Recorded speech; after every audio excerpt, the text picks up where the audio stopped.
완연한 봄 날씨입니다. 등산 같은 운동을 시작하신 분들은 산에 올라가서 등산객들의 화려한 장비에 기가 죽은 경험들이 있을 것이라고 생각합니다.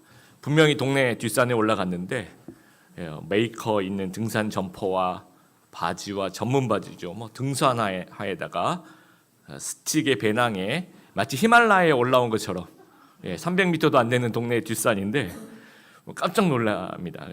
기가 죽고. 그래서 미국의 그 노스페이스 회장님이 그런 얘기를 했대요.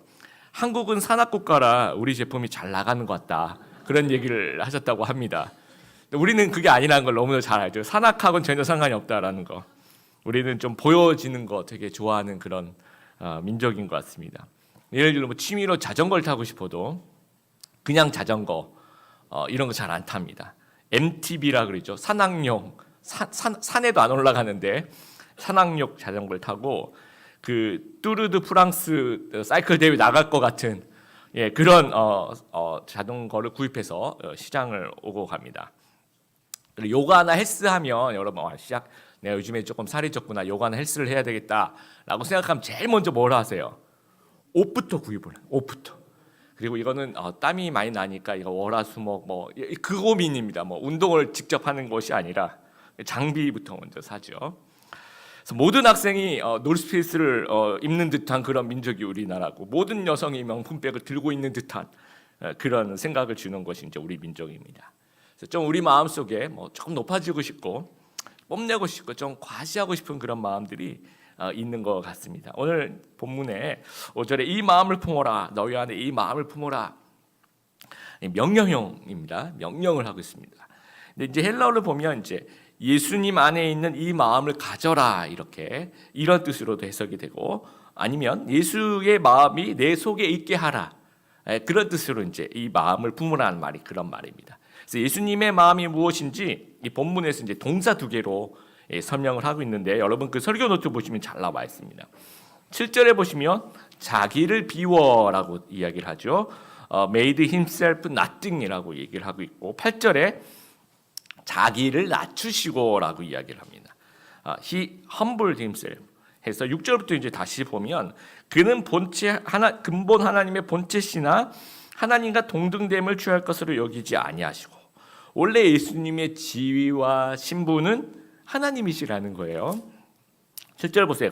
오히려 자기를 비워 종의 형체를 가지사 사람들과 같이 되셨고 자신에서 자신의 권리와 지위와 신분과 혜택을 포기해서 사람의 모습으로 이 땅에 우리가 성육신 하신다 하시죠. 이 땅에 오셨다라는 겁니다.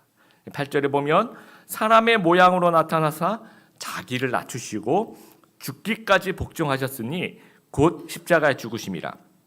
십자가의 죽으심, 인류 구원이라는 하나님의 뜻을 이루셨다라는 겁니다. 그러니까 예수님에게도 거부할 권리가 있었죠. 나는 천국에 계속 있을 거야 라고 거부할 권리가 있음에도 불구하고 이 땅으로 내려가라고 말구유에 아기로 태어나야 돼 33년 동안 또 살아야 되고 십자가에 달려 돌아가셔야 되고 이것을 거부할 권리가 있음에도 불구하고 그 권리를 비워버리셨다는 거예요. 자신을 낮추어서 사람이 되셨다라는 것입니다. 이것이 십자가의 신비라는 겁니다. 혹시 이 가운데서 아직 이 십자가의 신비를 아직 마음에 믿지 못하고 있는 우리 귀한 분들이 계시다면 이 시간에 한번 이 마음의 문을 활짝 열고 이 십자가의 신비를 여러분 마음속에 한번 믿게 되기를 바랍니다. 자기를 비우고 낮춤으로써 온 인류를 구원하셨습니다. 만약에 자신을 안 비우고 안 낮추셨으면 이 권리와 혜택 이건 포기 안 하는 거죠. 그러면 우리에게는 구원이 없다라는 겁니다.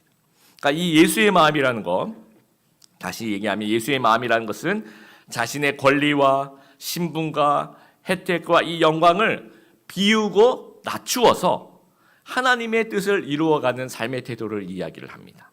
나를 희생해서 이웃과 하나님을 섬기려고 하는 그 마음의 태도를 이야기합니다. 그래서 성도는 예수님을 본받아서 예수님의 마음을 품고 살아가라고 권면하고 있어요. 명령형으로 이야기를 하고 있습니다. 근데 연약하고 죄성이 많은 우리들은 어떻습니까? 반대로 하고 싶은 마음이 우리 마음속에 있어요. 좀 높이 올라가고 싶고 좀 마음껏 누리고 싶고 더 많이 가지고 싶고 그러니까 내 권리와 지위와 신분과 그 혜택과 영광을 그냥 모두 가진 채로 오히려 이것을 좀 더 가진 채로 더 많이 추구하면서 신앙생활을 하고 싶은 그런 유혹이 우리 안에 있는 거죠. 그리고 이런 것들 더 많이 추구하고 신앙생활을 하면 이게 또 하나님께 영광이 되지 않을까라는 개인적인 생각을 막 갖고 있는 겁니다. 그러나 오히려 이러한 태도가 하나님의 뜻을 이루어가는 삶을 살기 굉장히 힘들게 만들어가는 겁니다. 요즘에 그 미투 운동이라고 이제 하죠. 자신이 겪었던 성범죄를 고백하면서 그 심각성을 알리는 그런 캠페인입니다. 이 사회 변화 운동으로 가고 있습니다. 크리스찬으로서 당연히 지지합니다. 문화계, 법조계, 종교계, 대학가, 의료계, 정치권 할 것 없이 사회 전반으로 확산이 되고 있습니다. 근데 여러분 그 가해자들 공통점 보실 수 있죠. 공통점이 뭐냐면 뭔가 힘이 있는 거예요. 권력이 있는 겁니다. 그 힘을 막 그 갑질을 한다라고 하죠. 그 힘을 이제 흔드는 거죠. 그러면 여러분 내가 권력을 쥐고 흔들면서는 절대로 다른 사람을 섬길 수가 없는 거예요. 이 권력을 막 흔들어요. 막 내 권력을 마음껏 뽐내요. 이러면 다른 사람을 섬길 수 없다라는 겁니다.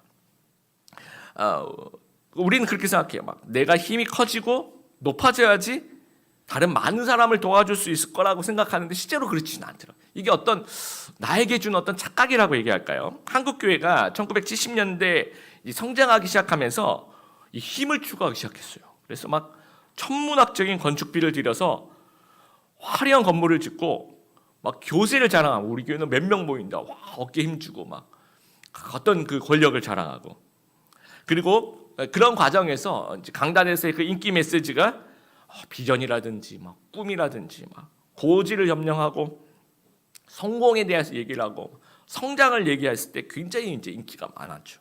그러나 비움이라든지 헌신이라든지 희생이라든지 복종이라든지 이런 얘기하면 굉장히 이제 인기가 떨어지는 인기 없는 메시지가 되는 겁니다. 그렇게 예수의 마음을 잃어버린 그 순간 한국 교회는 하락의 길로 계속 접어드는 거예요. 참 신기하죠. 한국 교회가 힘이 생기면 더 많은 영향력이 있어 더 많이 섬길 수 있을 것 같은데 그렇지 않더라는 거죠. 또 반비례하더라는 거죠. 그러면서 예수의 마음을 잃어버리면서 세상의 영향력도 같이 상실해 버린다는 겁니다. 그래서 기독교적 영향력은 성공이나 성취나 그 권력을 통해서 오지 않는다는 거예요. 이건 역사가 우리에게 보여주는 그런 진리입니다. 희생을 통해서 이 영향력은 생긴다라는 겁니다. 가정에서 부부 관계도 마찬가지입니다. 여러분 가정에서 내가 당신의 뭐다 나는 남편이다 난 아내다 이런 것을 이런 권리와 이런 혜택과 이런 위치와 이런 것들을 주장하기 시작하면 그때부터 이제 진흙탕 싸움으로 가는 거예요. 그때부터는 이제 지옥으로 가는 겁니다. 그러면 가정이 언제 천국이 됩니까? 자기를 비우고 자기를 낮추고 종이 되고 섬기는 그 순간에 가정이 천국으로 바뀌는 겁니다. 형제간의 우애도 마찬가지입니다. 여러분 그 부모님의 재산이 아주 많은 집하고 재산이 전혀 없는 집하고 어느 집이 형제간의 우애가 더 좋아요? 없으면 없을수록 더 좋아요. 여러분 이제 은행에서 만약에 어떤 부모님이 만약 돌아가셨다고 하면 그 고인이 가지고 계시는 예금이 있잖아요.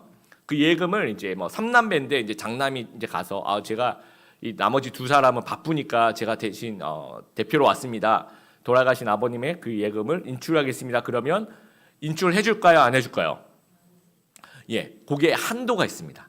그 한도가 저는 그래도 한 1,000만 원 정도 이상이면 안 된다라고 얘기하고 그 이하면 그래도 대표로 왔으니까 주겠지라고 생각했는데 그게 아니고 100만 원이 한계더라고요. 그러니까 그 돌아가신 분의 예금이 100만 원이 넘어가잖아요. 그러면 장남이 가서 제가 대표로 왔습니다. 그럼 안 줍니다. 다 같이 그러니까 3남매면 3남매 또 이제 어머님 살아계시면 어머니까지 상속에 관련된 사람이 다 같이 오라고 7남매면 7남매 다 와야 돼요. 미국에 있어도 그 100만 원 때문에 와야 됩니다. 물론 위임장 써야 되는지 그건 제가 잘 모르겠고요. 그 얘기를 보면서 그 다툼의 최소 금액, 형제들이 얼마 가지고 있으면 그 얼마 이상이면 싸울까? 이에 어떤 기준이 이 100만 원이라는 것에 굉장히 마음이 슬펐어요. 그런데 여러분 재벌가 보세요. 이 재벌가는 돈이 100만 원이 아닙니다. 거의 조 단위입니다. 적으면 1,000억 되고 조 단위가 왔다 갔다 하니까 지금 재벌가들은 뭐 삼성이나 현대 다 마찬가지, 롯데, 금호, 하나 다 마찬가지. 그래서 그런 얘기했죠. 뭐 피는 물보다 진하다 하는데 이분들은 이제 돈은 피보다 진하다. 네, 이렇게 얘기합니다. 우리가 돈이 많이 있으면 더 여유로워지고 더 많이 나눠질 것 같은데 그렇지 않더라는 거 있어요. 뭐 내가 권력이 많으면, 내가 가진 혜택이 많을수록 더 많이 섬길 수 있을 것 같은데 그게 아니라 주고받을 게 없고 나눠 가질 게 없는 그런 형제들이 오히려 더 서로 아껴주고 서로 위해주더라라는 겁니다. 멈출 수 없는 하늘의 열정이라는 책이 있어요. 정진호 교수님이라는 분이 쓰셨는데 거기에 이제 그 교수님이 하신 얘기가 이런 게 있어요. 그 원자라고 얘기하죠. 우리 그 재료공학에서 얘기하는 그 원자는 그 안에 그 원자 핵이 있대요. 그리고 이제 전자라는 것이 이제 그 주위를 이렇게 뭐 주기율표, 또 아픈 상처를 제가 건드리네요. 이게 돌아가는 이제 전자가 돌아가는데 높은 레벨의 에너지를 품고 원자 핵을 중심으로 돌고 있는 전자가 이 낮은 레벨로 궤도가 낮아질 때 떨어지는 에너지만큼 차이만큼의 에너지가 빛이 되어서 밖으로 방출한다라는 거예요. 다시 말씀드릴게요. 정신 똑바로 차리셔야 돼요. 놓치면 이 원자 핵을 중심으로 전자가 여러 개가 이제 돌고 있는데 그 중에서 그 높은 레벨의 에너지를 품고 있는 그 전자가 낮은 레벨로 이렇게 떨어지면 그만큼 에너지 차이가 생기잖아요. 그 차이만큼 빛이 난다라는 거예요. 그러면 다르게 얘기하면 빛이 나려면 그 에너지의 레벨을 낮추어야 된다라는 거죠. 그러니까 지금 이 글을 쓰신 그 정진호 교수도 서울대 나오시고 보스턴에 가서 유학하고 이제 막 그러고 있는데 연명과기대라는 곳에서 오라고 거기 이제 중국 분들 우리 선교하겠다고 해서 근데 그 연명과기대 다 지어지고 오라는 게 아니고 사진 한 장을 보내왔대요. 교수 초빙. 근데 그 교수 초빙 완전 황무지 그 완전 아무것도 없는데 팻말이 하나 딱 박혀 있더래요. 앞으로 여기 학교가 들어올 부지. 그 사진을 딱 주면서 이제 교수로 오라는 거죠. 월급 없음. 알아서 월급은 알아서. 예. 그러니까 선교사 이제 거기는 이제 말이 교수님이면서 선교사를 원한. 그곳을 이제 가시면 지금은 이제 평양과기대 설립하시고 이제 그런 사명들을 맡으셨는데 본인 삶도 그랬다라는 거죠. 빛과 소금의 삶. 빛은 낮아져야 된다라는 거죠. 소금은 어떻게 해야지 소금의 삶을 살 수 있습니까? 녹아져야 되고 썩어져야 된다라는 거죠. 이게 예수님의 마음. 이 빛과 소금의 삶이 자기 희생이 없으면 빛과 소금의 삶을 살 수가 없다라는 겁니다. 사탄은 우리에게 끊임없이 부추겨요. 너 높아져야 된다. 너 높아져야지 큰일한다. 그럴 수도 있지만 대부분 그렇지 않을 경우가 있다라는 거예요. 하나님의 방식은 비우고 낮추는 것을 의미합니다. 그래서 예수님의 마음을 품는 거죠. 이렇게 얘기하면 목사님이 이제 세상을 잘 몰라서 이제 너무 목회만 하셔서 온실 속에만 계셔서 이제 그런데 우리 살고 있는 세상은 좀 약육강식에다가 이 적자생존입니다. 예수님은 그럴 수 있어도 우리는 그러면 큰일 납니다. 이렇게 생각하는 우리는 그렇게 살면 못 살고 그렇게 살면 좀 폼이 안 나옵니다. 이게 폼이 중요합니다. 이렇게 생각할 수도 있어요. 그래서 예수의 마음을 품는다는 것이 이게 너무 뭐랄까 순진하다. 세상에서는 그 나이브하다라는 말을 많이 쓰잖아요. 사전적으로 얘기하면 좀 순에 빠졌다. 좀 이렇게 고지식하다. 그런 생각이라고 생각하는 사람들이 있습니다. 그런데 여러분 오늘 말씀의 6절, 7절, 8절은 예수님이 어떻게 하셨다. 그 주체가 예수님이에요. 예수님이 자기를 비웠다. 종의 형체를 가지셨다. 예수님이 자기를 낮추셨다. 십자가에 돌아가셨다. 이게 예수님이 주체입니다. 근데 9절, 10절, 11절은 주체가 바뀌어요. 누가 주체예요? 한번 보세요. 이러므로 누가 9절에 나오죠. 이러므로 누가 하나님이 하나님이 그를 지극히 높여 그러면서 이제 주체가 성부 하나님으로 바뀝니다. 그 9절에 그러므로 성부 하나님이 비우고 낮추신 예수님을 높여 주시는 거예요. 모든 이름 위에 뛰어난 이름을 9절에 주셨다라는 겁니다. 그리고 10절에 모든 무릎을 예수의 이름에 꿇게 하시고 또 11절에 주님으로 모든 입이 주님으로 고백하게 만들어 주셨다라는 겁니다. 그러니까 예수님이 하시는 일은 자기를 비우고 낮추셔서 섬김의 역할을 하셨고 그것이 끝이 아니라 그 뒤에 하나님의 일이 있는데 그것이 비우시고 낮추신 예수님을 높여주셨다라는 거죠. 아주 기가 막힌 반전입니다. 그러니까 낮아지는 것이 끝이 아니라는 거죠. 왜냐하면 하나님이 살아계시다라는 거. 그러니까 우리가 오늘 좀 놓치는 경향이 있어요. 내가 낮아지고 내 자신을 비우면 나는 막 내가 가정에서 내가 나 자신을 비우고 낮추면 사람들이 나를 막 무시하는 것 아닐까? 그러면 난 앞으로 막 계속 종으로 살아야 돼. 이런 어떤 걱정들이 있다라는 거죠. 그런데 9절에서 10절의 주체가 성부 하나님이시기 때문에 하나님이 살아계시다는 전제를 우리가 생각하지 못하면 그런 걱정을 할 수 있다라는 거예요. 그러니까 성도의 낮아짐을 통해서 하나님이 일하시는 거예요. 하나님께서 예수의 마음을 품은 성도들을 그분의 방식으로 높여주십니다. 어떤 가만히 놔주시지 않는다는 거죠. 하나님이 살아계시기 때문에 어떤 방식이든지 보상해 주신다라는 겁니다. 제가 이제 미국에서 유학 끝나고 이제 한국 오자마자 아주 전통적인 그런 교회에 있었습니다. 근데 그 전통적인 교회는 이제 뭐 그 목사님 선배 목사님들 제가 그때 제일 막내, 제가 그때 막 30대 초반 막내였으니까 막 이렇게 목사님들 권위 이런 것들을 굉장히 강조하세요. 막 이렇게 목에 힘을 어떻게 줘야 돼, 그렇게까지 디테일까지 얘기를 하지 않지만 그래도 이렇게 뭔가 권위를 되게 중요시해. 권위가 있어야 돼. 그래야지 교인들이 이렇게 무시하지 않고 막 그렇다고 이제 굉장히 그런 것들을 강조하시더라고요. 근데 이제 실제로 그 이제 담임 목사님이나 이런 분들 앞에서는 교인들이 막 정말 이렇게 인사도 잘하시고 뭐 이렇게 되게 예의를 잘 갖추시던데, 저희가 그때 이제 기도원 집회가 있어가지고 일하느라고 이제 기도원에 가서 이제 일을 하는데 그 한쪽 옆에서 이제 장로님들 앉아 계셔서 이제 막 얘기를 하는 장면은 저희가 있는데도 뭐 들어라 하는 식으로 부목사님들 계시는데도 막 들어라 하면서 전혀 뭐 그냥 꺼리낌 없이 아주 큰 소리로 막 불평불만을 하시면서 그 제가 되게 충격을 받았어요. 제가 어린 나이에 이 담임 목사님 욕을 막 하시더라고요. 근데 이제 너무 민망하게 좀 우리 안 듣는 데 가서 좀 하셨으면 좀 좋았을 텐데 부목사님들이 있는데 다 이렇게 얘기를 하시면서, 근데 그때 담임 목사님 연배가 뭐 60 환갑이 넘으셨는데도 굉장히 좀 하대하시면서 얘기하시기 되게 충격이었어요. 그래서 제가 그때 느낀 게 뭐였냐면 이게 스스로 높인다고 아무 소용이 없구나. 내가 막 권위를 세우고 막 이런 앞에서는 그럴 수 있습니다. 그러나 진정으로 그게 어떤 그 권위를 세우는 게 아니라는 거죠. 그러니까 사람이 높인다고 해서 높아지는 것이 아니라는 거예요. 하나님이 높여주셔야지 그게 높여주시는 거지, 사람이 인위적으로 뭘 어떻게 해가지고 내가 막 높아지려고 내가 어떤 권위를 세우려고 하는 거 아무런 도움이 안 된다는 사실을 좀 깨달았어요. 2010년도에 제가 이제 개척 교회를 했습니다. 근데 이제까지 이제 제가 그 개척하기 전에 제가 기도할 때마다 하나님께서 이제 저에게 이제 계속 마음의 찔림을 주시는데 뭐라고 주시냐면, 너 예수 믿고 혜택만 받았다, 그런 얘기를 하는 거예요. 예수 믿고 너는 이제까지 뭐 계속, 그러니까 제가 생각해보면 그렇더라고요.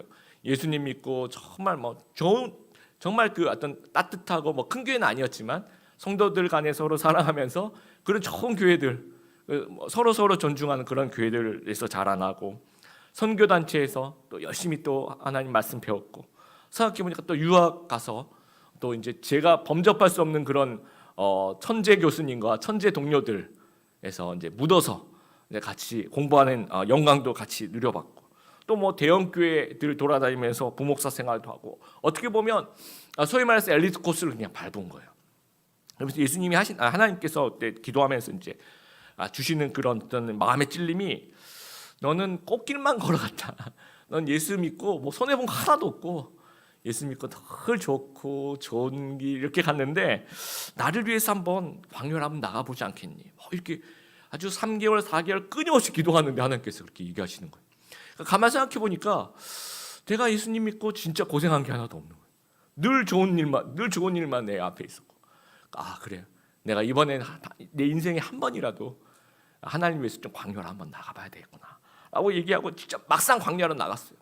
그랬더니 오늘 말씀처럼 뭔가 지극히 높여 뭐 모든 이름 위에 뛰어난 이름을 주셔야 되는데 그런 거 안 주시더라고요. 안 주시고, 제가 그 광야로 나가서 제 느낀 게 뭐냐면, 이 타이틀이 주는 어떤 그런 이 영광이라는 것이 있더라고요. 제가 대형교회 부목사라는 그 타이틀과 개척교회 목사라는 그 타이틀은, 이제 저는 이 김주영 목사라는 그 인격은 전혀 바뀐 게 없거든요. 이 타이틀 하나 딱 바뀌었는데 완전히 그냥 이게 뭐 그러니까 제가 키운 제자들도 뭐 잠깐 보자 그러면 혹시 개척교회 오라고 얘기할까봐 전화를 안 받아요. 안 받고 다 뭐 바쁜 일 없는데 얘가 틀림없이 바쁜 일 있을 애가 아니거든요. 그런데도 다 그냥 온 세상 일을 자기 혼자 다 하는 것처럼 다 바쁘고 뭐 안 고장난 자동차 다 고장났다 그러고 그러면서 이제 이게 위치가 내가 달라졌구나. 그래 주위에 이제 목사님들도 막 제가 이제 다영교회 부목사일 때 교회 뭐 자료 좀 달라 그러고 막 맨날 근처에 왔는데 만나자 그러고 계속 전화 오고 막 계속 이제 뭐 따끈따끈한 자료 있으면 저한테 달라고 막 밥도 사주고 막 그러더니 그런 전화 한 통도 안 오더라고. 그 오히려 주변에서 이제 차가운 시선.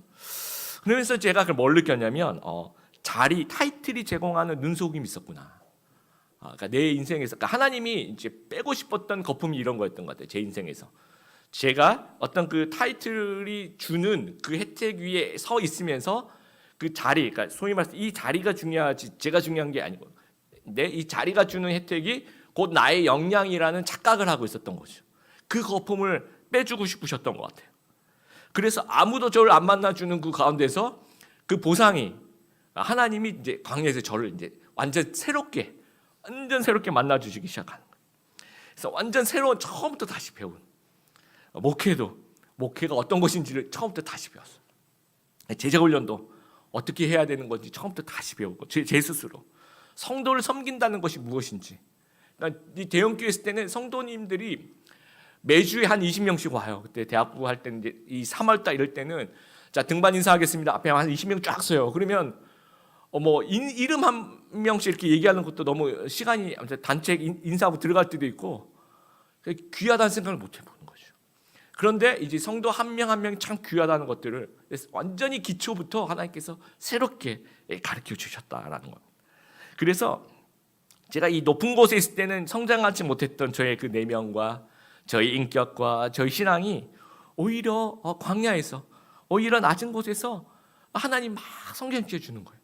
지금도 뭐 형편없이 부족하지만 하나님께서 저는 한 단계 높은 사람으로 만들어 주셨다고 저는 생각해요. 이게 하나님이 저를 지극히 높여 이건 예수님에게 해당되는 얘기고 저에게는 하나님이 정말 하나님의 방식으로 생각하지도 못할 귀한 선물을 하나님이 저에게 주셨다라고 생각합니다. 사도행전 11장 26절에 보면 안디옥에서 비로소 그리스도인이라고 불리움을 당했다. 우리 초대교회 성도님들이. 그래서 이 그리스도인 이거는 이제 헬라어로 보면 크리스티아노스라고 하는데 좀 두 가지 의미가 있어요. 이종적인 의미가. 첫 번째는 크라이스트 플러스 IAN 그래서 예수님 닮은 사람이다.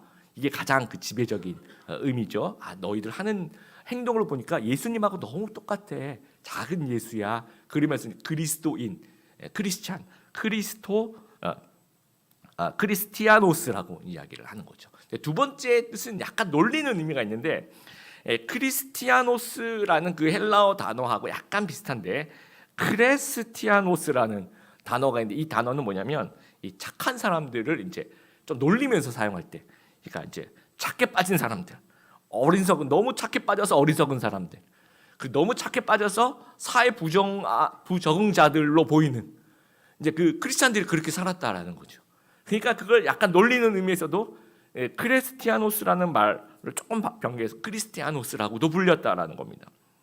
그래서 요즘에 제가 워싱턴대 로드니 스타크 교수가 쓴 기독교의 발흥이라는 책을 읽고 있어요. 근데 그 책에 보면 이제 이런 얘기를 하는데 서기 이제 165년경 로마에서 이제 역병이 생깁니다. 아마 천연두라고 이제 아마 그게 아니었을까 생각하는데 속수무책으로 당해요. 그래서 15년 동안 로마 인구의 4분의 1이 사망하게 됩니다.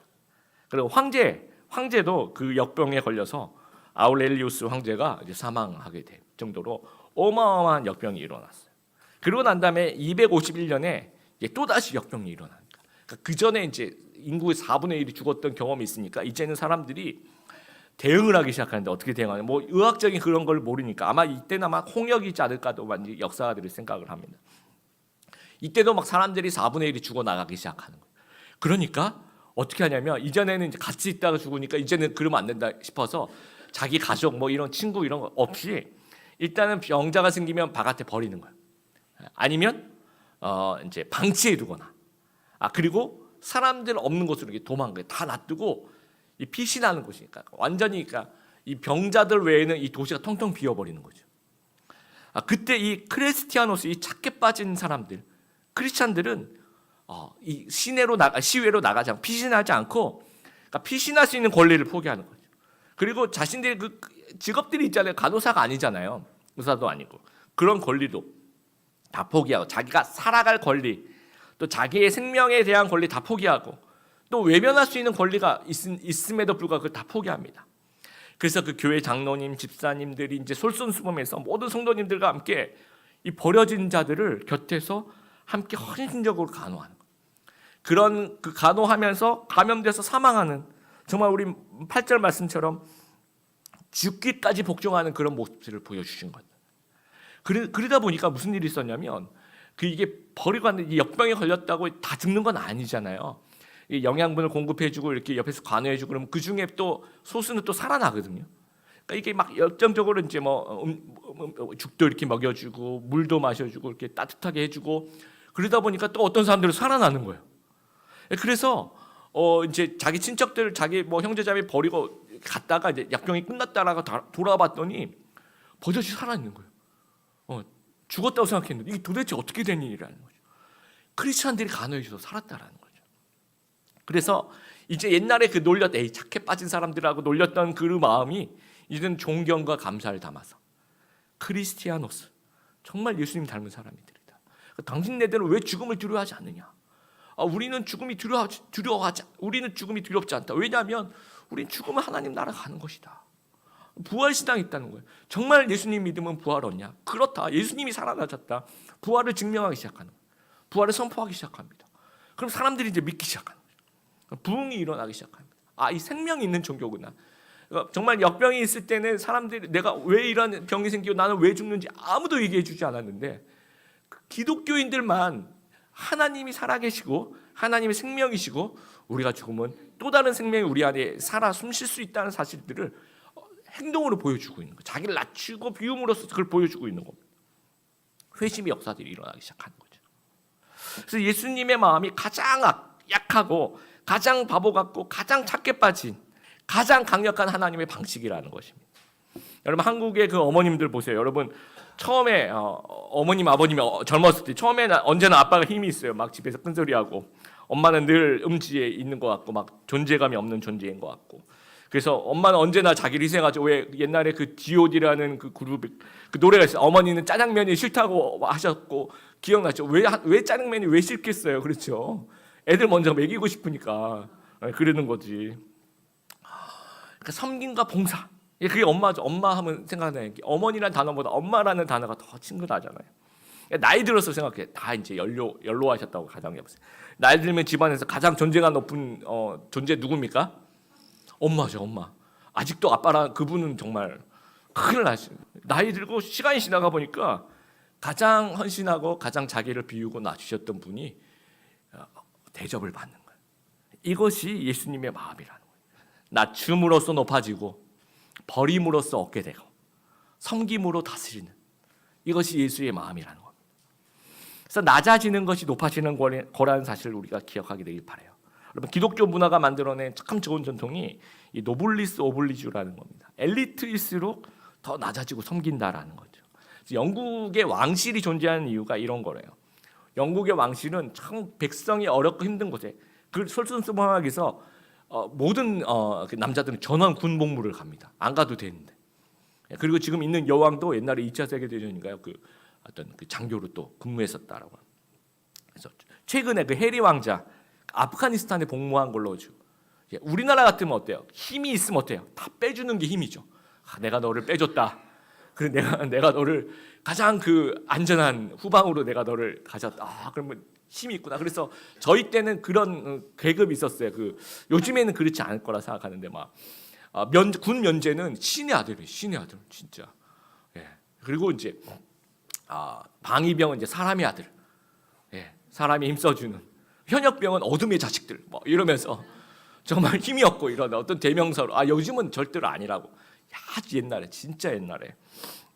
내가 힘이 있어. 그럼 이걸 섬기지 않아도 돼. 누려야 돼. 이런 거를 하면서 높아지니까 사람들이 뭐 상류층이라서 존경함이 없어요. 근데 영국은 이제 전원 다 군복무하면서 열심히 섬기는 모습들이 감동이 되니까 영국 같은 나라에도 영국의 황실이 필요하다라고 고민들이 생각한다라는 겁니다.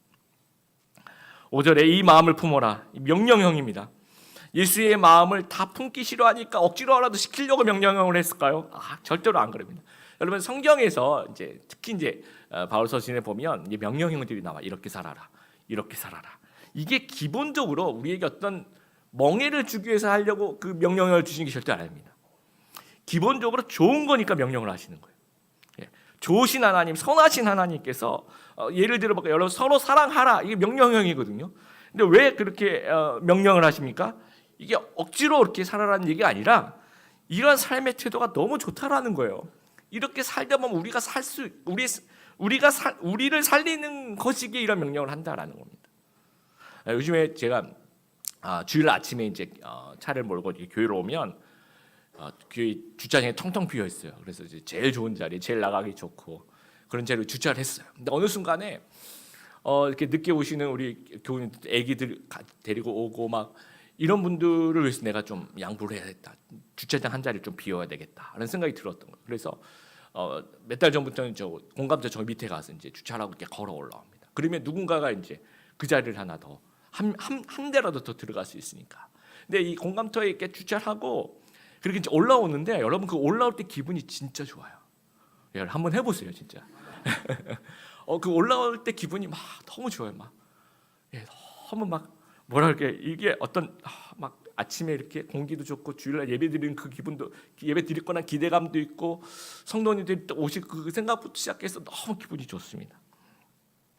이런 것 같아요. 그러니까 예수님의 마음으로 사는 삶은 진정 행복한 삶이기 때문에 하나님이 이렇게 살아라고 하시는 것이지 이렇게 살면만 나는 손해보고 나는 고민이고 오히려 스트레스고 그렇게 해서 하나님 주시는 말씀 아니라는 사실들을 우리가 꼭 기억하게 되길 바랍니다.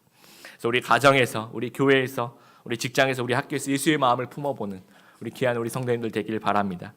우리 권리와 지위와 신분과 혜택을 주장함으로써가 아니라 오히려 낮추고 또 비움으로써 제단의 힘을 증명할 수 있는 귀한 제들 되었으면 좋겠습니다.